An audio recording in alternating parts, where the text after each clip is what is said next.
This is Jeremy Wentworth-Stanley. I'm the fellow who has a hyphen in my name. The hyphen is silent, but I am anything but that. My name is Jeremy Wentworth-Stanley, the Voice of Respectonomics, and I'm introducing myself at the outset of this conversation because it's a solo conversation. You might even say I'm talking to myself.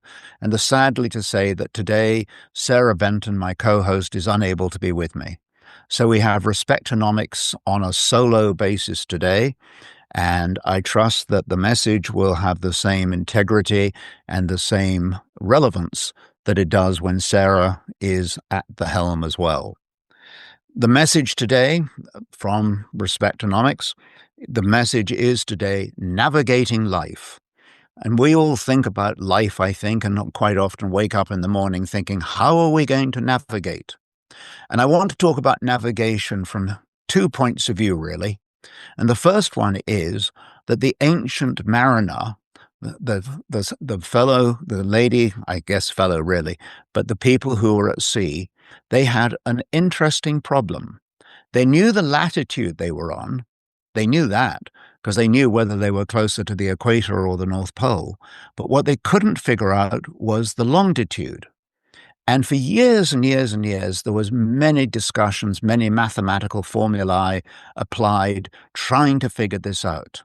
Even Isaac Newton couldn't figure it out. So you have this issue where you're trying to find the longitude. And what was interesting was the solution came from a Mr. John Harrison, who was a Yorkshire clockmaker. And what he figured out was, we don't have to go into detail, but he figured out that he would have a clock which was extraordinarily accurate. And I think it was 47, it lost 3 seconds in 47 days. Anyway, the point of this clock was it enabled the navigator to be able to correlate the time, which of course the clock would work at sea, would be able to work out where the sun was rising in relation to the time, and therefore be able to establish the longitude. I'm not going to go into the math of it. I'm not sure I fully understand it myself. But anyway, the point of the matter is we have an issue of longitude and latitude. And we talk about the compass point series. This is the whole issue behind Respectonomics is a compass, that a compass is in one's hand and it points in a direction to where one wants to go. Of course, no amount of compassing will help if in fact we do not know where we are at that particular point. So establishing our longitude and latitude is entirely relevant in the big picture of our own lives. So that although I may look at my longitude and latitude and say, this is where I am and this is where I want to go to, this is where I have been, you can do that as well. But you can look at then your compass, but the compass will have no bearing, will have no utility. It will be effectively a good ornament unless it's in your hand pointing to where you want to go. Not only where you want to go, but from where you are going. So that establishing the longitude and the latitude is very important. The latitude in one's life could be one's place in one's place of work. It could be in one's political career. It could be that one's retired, and that is your latitude. But it would be interesting then to chart your longitude to see how long along that line one has come, whether one wants to go further. So it's not necessarily that you want to increase your latitude. It's not even that you want to change your longitude, but it is an opportunity to look at life through that dimension of longitude and latitude. It's a healthy way to bring the compass and one's life and one's proposals in life together. There is one thing that needs to be said. We human beings are in fact three-dimensional. What that means is we are made up of a body, and that's what's doing the talking.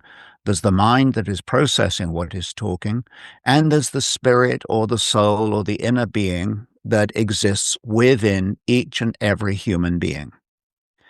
And we have this tendency to look at the spirituality of a human being in a slightly jaded, sort of almost embarrassed way. Well, here's one statistic. 92% of people do consider their spiritual life, their spiritual being. So in other words, it's very mainstream. We just don't seem to talk about it. So we're going to talk about it. And what we're going to talk about is this. If we are three-dimensional beings, then why don't we look at our navigation of life three-dimensionally? We've talked about two dimensions already, the longitude and the latitude of life. But you know one thing? It's very hard to see that longitude and latitude when you're actually looking at it two-dimensionally. Imagine you're on the ocean and you're just looking flat out.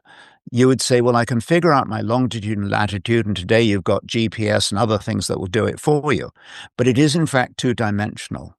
But if you could actually say, well, I can look at this from a bird's eye point of view, I can look down and put it all together, you would feel very empowered. You would feel much more confident in where you are, where you're going. You'd be looking at the prospects further afield, perhaps. You would be looking at where you've been with a better sense of clarity. That kind of sense of optical integrity, that ability to look, is in fact a three-dimensional capability. That three-dimensional is, we've already talked about the body and the mind, the longitude and the latitude, but we can also superimpose on that a spiritual sense as well. So when we enliven ourselves spiritually and actually pay attention to our spiritual being, we then are in a much better position to look at the longitude and the latitude of our lives. One of the great principles of respectonomics is to honor other people's freedom of choice.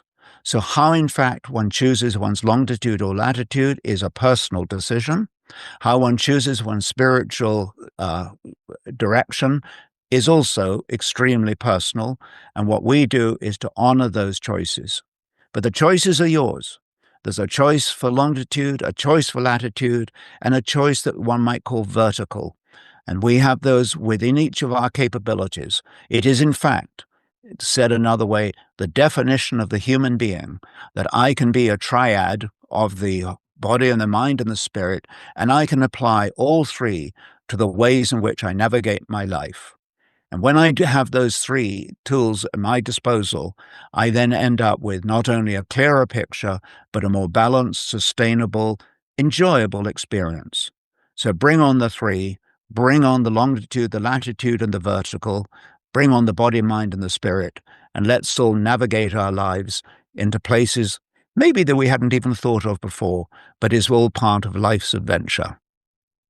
I rest my case.